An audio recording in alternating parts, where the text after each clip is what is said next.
Hello everyone, আসসালামু আলাইকুম। আপনারা কেমন আছেন? নিশ্চয়ই ভালো আছেন। তো আজকে আমি হাজির হয়ে গেলাম নতুন একটি রেসিপি নিয়ে। রেসিপিটি হলো ফালুদা। ফালুদা বানিয়ে আপনাদেরকে দেখাবো। তো ভিডিওটির সাথেই থাকুন। এখানে সব কিছু নেওয়া আছে: কলা, কলা, আপেল, চেরি,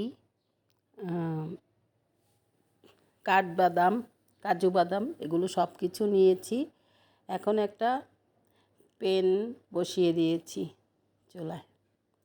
এখন আধা কেজি দুধ দিয়ে দিচ্ছি রান্না করার জন্য। দুধটা বলক আসলে এখানে পোলার চাল দিয়ে দেব।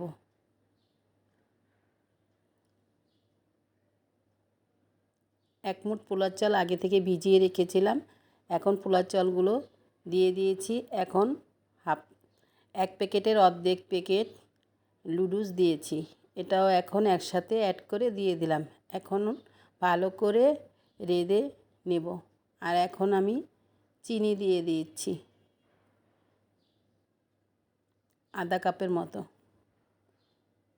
দেখতেই তো পাচ্ছেন।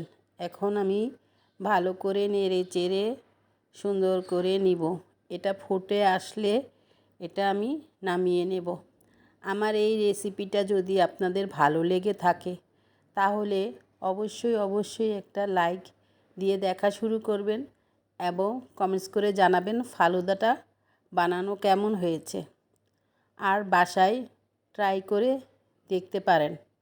আর একটা সাবস্ক্রাইব করে দিবেন। যারা করেছেন তাদের অনেক ধন্যবাদ। যারা করেননি তারা এক্ষুনি একটা সাবস্ক্রাইব করে দিবেন। এই তো আমি সবগুলো উপকরণ এখন এক এক করে ঢেলে দিচ্ছি। আর ওই দুধ, পোলার চাল আর ওই লুডুসের মিশ্রণটা বাটিতে আগে ঢেলে নিয়েছি।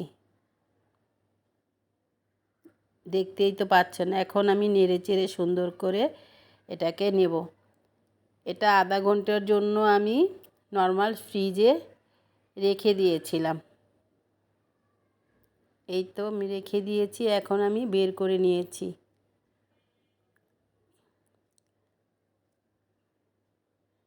আর কমেন্টস করে জানাবেন কেমন হয়েছে। আল্লাহ হাফেজ।